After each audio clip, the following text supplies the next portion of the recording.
Hello, ladies and welcome back to the channel. My name is Mark Roden. In today's video, we're going to be going over the top 15 most underrated 90s JDM cars. I forgot what the video was going to...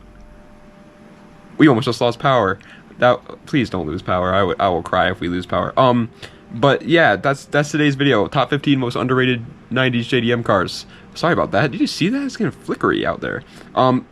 Without further ado, I guess let's get right. Oh, I was gonna say real quick. I'm sorry, I'm all over the place because the power is going all crazy. But I was gonna say, sorry, I haven't uploaded in quite some time. I've just been all over the place, man. I don't even have excuses for it anymore. There really is no excuses for it, to be honest. I've just been busy, and power's about to go out. Oh, we're back. Oh, this is terrifying. I've just been busy, okay? And so I've just been doing things and stuff like that. I don't really have any excuse. I've just been living life, man. So I apologize for not uploading as often as I used to. But without further ado, let's get right into it with number 15. All right, I'm gonna have to speed run this because I'm kind of worried that the power is gonna go out, and I will cry if that happens because I need the Wi-Fi in order to download the videos onto my phone.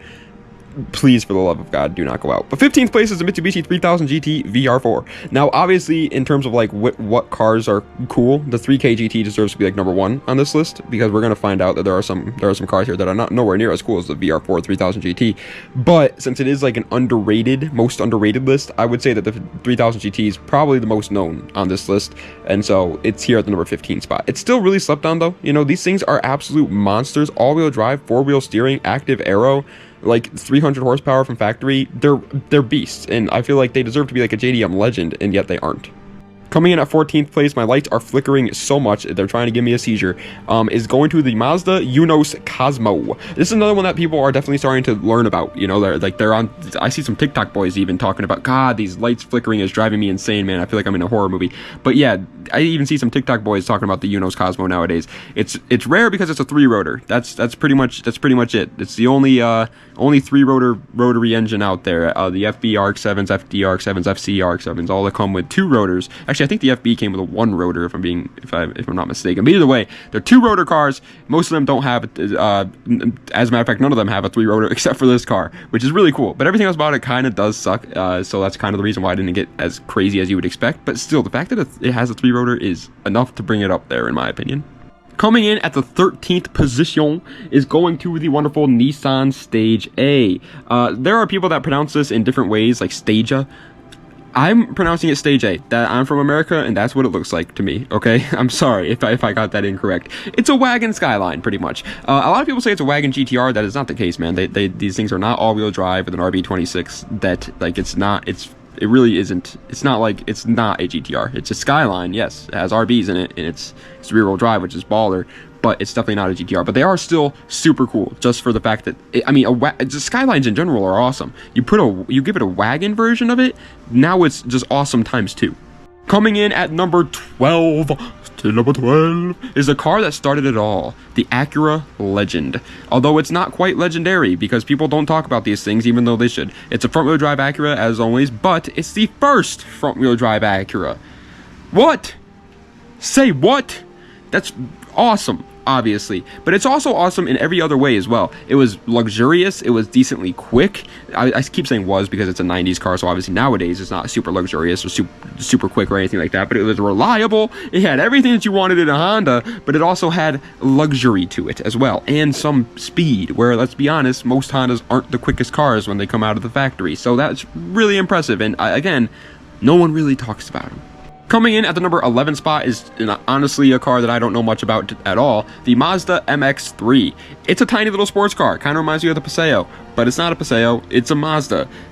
But it's kind of cool. If you like Miatas, chances are you'll probably like this thing. Now, they are front-wheel drive, which is probably the reason why I didn't get as much praise as something like the Miata did, but it's almost like a Del Sol in my opinion, right? Maybe it's obviously not on the same level as a Del Sol. It most likely has a worse engine than the Del Sol did, but it's a lightweight front-wheel drive little sports car, and that's pretty cool. And I feel like most people don't even know these things exist. You can find these on Facebook Marketplace for $3 grand because nobody wants them. Nobody wants them. There are cars out there that I say nobody wants one of them. Like a G35 sedan. A G35 sedan is a car that nobody wants, right? But there are people that actually do want them. The Mazda MX3, just no one wants them. It's insane. Breaking its way into the top 10, however, my ladies and gentlemen, is a Suzuki Kara / Mazda AutoZam AZ1, whatever you want to call it. They are pretty much the same exact car, but they're K cars. Yeah. K cars in general are pretty underrated. I feel like people don't really talk too much about them, at least, especially not here in the States. Like, and if you do talk about K cars over here in the States, you maybe like a Honda Beat Cappuccino situation, but no one really ever talks about the AutoZam. The AutoZam is definitely one of the more popular K cars out there for sure. Don't get me wrong, but just because of the fact that K cars are so slept on, it automatically is also a slept on car. They look wild. They're such weird looking little cars. It's definitely an acquired taste. You got to be the certain type of person to like a Mazda AutoZam, but if you do, man, you're gonna freaking love this thing. Autocross beast. They have suicide doors. I probably shouldn't say that word. I might get demonetized for saying that word, but they have them. That's cool. Ninth place. Before we get into that though, tell me if I was arguing with my brother about this today. Tell me if this doesn't sound exactly like that one Macklemore song. Ready? Ba-da, ba-da, ba-da-boo-ba. Like, that sounds exactly like it. You probably were like, oh man, I turned Spotify on accidentally. It was me. It wasn't even Spotify. But either way, number 9 is a Subaru SVX. This thing is weird. It's very weird. It has McLaren F1 windows. Why? Why did they do that? Why did they do this the whole half the window goes down thing? It's just an inconvenience. The car was pretty slow as well, and it was pretty unreliable as well. But it was weirdly cool. It's all-wheel drive.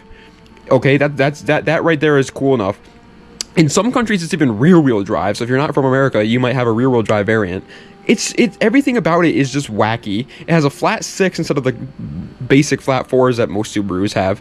It's weird. It was horrible at motorsports. It was not a fast car. It's not like this isn't like a legendary car. You know what I mean? It doesn't really deserve to be put in the legendary motor. It was a failed experiment. Like, let's be honest, it was a failed experiment. But it's so wacky and over the top that I just love it.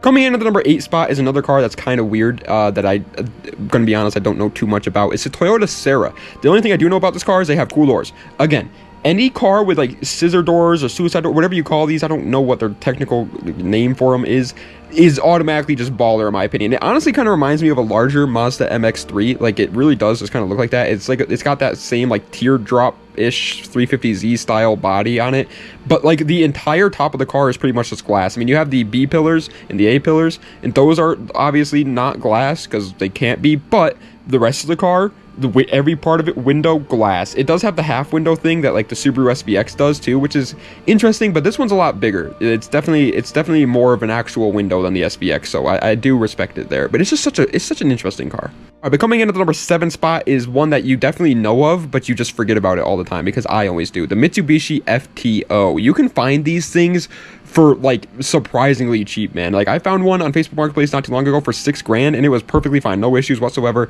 ready to drive in America. Like, that's crazy. These things are so just like, no one cares about them. I think the reason why is because the looks are very divisive. Like, you have to be a certain type of, there's probably 10% of people in the world that would look at a Mitsubishi FTO and be like, that's a cool car. They look really weird. Like, if I'm being 100% honest with you guys, I'm not a big fan of the looks. I'm not, but they are still such like unique and different cars that I do love them for that aspect. And they were in Gran Turismo 4. Like, the Gran Turismo 4 had all the JDM legends, man.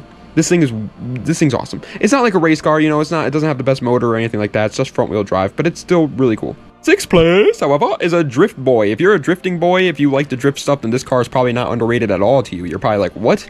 How is this even on the list? Everybody talks about this. Everybody does in the drifting community. It's a Nissan Laurel C33. Everybody else, no. If you're just like a JDM fan just in general, or you're just a regular car guy and you don't even really care too much about JDM, then you probably don't even know this car exists. Yes, drifters, they love these things for obvious reasons. They're good cars. RBs, rear-wheel drive, sedans, they look cool, they're comfortable to drive, everything about them's awesome. So drifters do like these cars, especially the C33 is probably the most like popular Laurel out there, right? But I would say that the percentage of people in the car community that are drifters, that like actually are that into drifting to know about drift cars and stuff like that, probably like, I would say like 20% maybe. No, not even. I would say like 10%.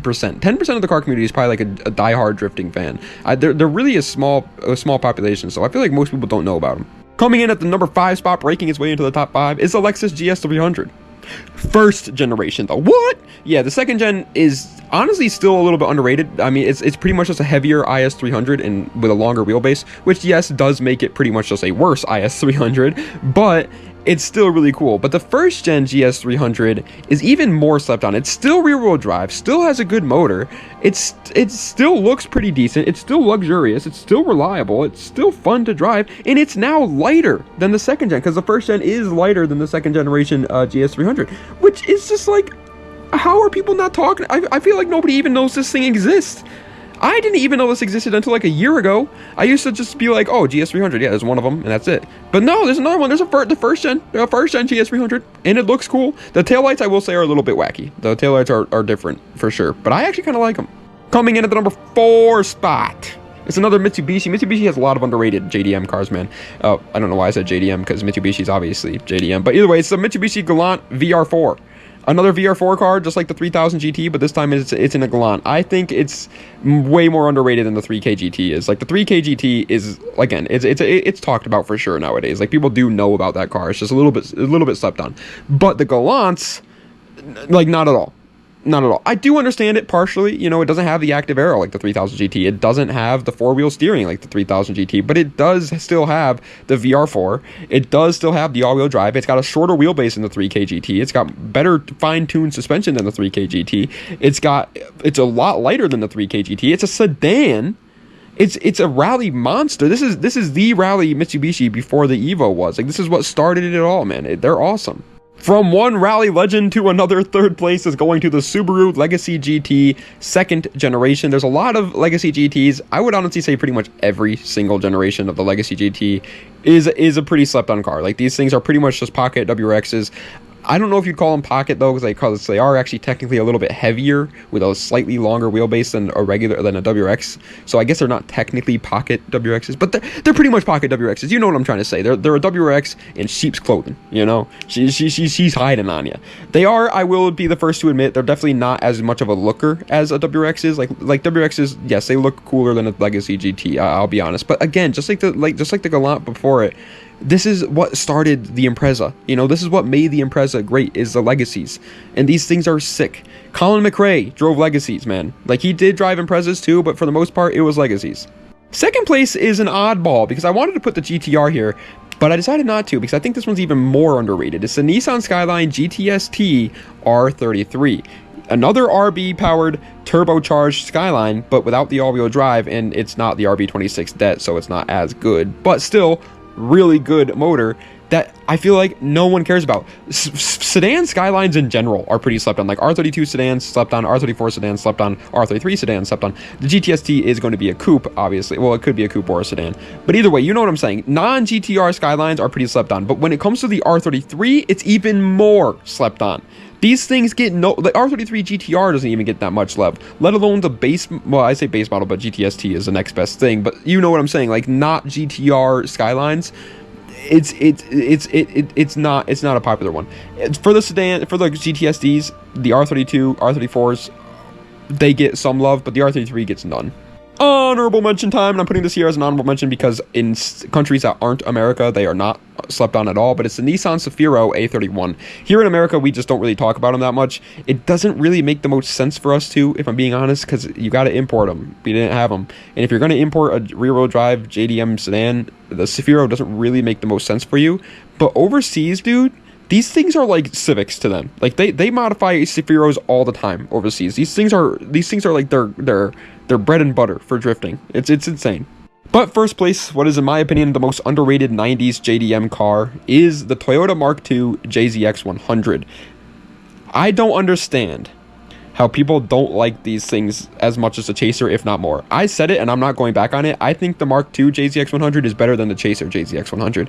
I want one so freaking bad. I love their looks. They look so elegant yet also aggressive at the same time, and they are literally pretty much the exact same thing as the Chaser. They come with the same motor, 1JZ GTE. They can come with a 6-speed or a 5-speed, I think it is, manual, but still, like, these things are drifting icons. And again, this is another one like the Laurel, where if you are a drifter, you know about these cars and you're probably like, how are they underrated? It's a JZX100. People talk about them all the time in the drifting world. But in the regular JDM world, no one does. And in the regular JDM world, people do know about the Chaser JZX100, and they talk about that all the time. Like that's a legendary JDM car at this point. But the Mark II JZX100, on the other hand, I feel like no one really even cares about it. I feel like nobody even knows it exists, and that's insane because it's literally, in my opinion, just a better Chaser. I said it, and I'm not going back on it. But ladies and gentlemen, that is the end of today's video of the top 15 most underrated JDM cars of the 90s. I hope you guys enjoyed. If you did, please be sure to like, comment, and subscribe to the channel for more content just like this. Dude, I am playing chess with the devil right now when it comes to this power, man. These guys, I am fingering the devil's butthole right now because these lights are about to go at any moment. Like the power is holding on for dear life, man. It's like Titanic out here. So I'm gonna end up this video really quick before it like darkens and I'm just talking to you guys are just seeing me doing nothing. But hope you guys enjoyed.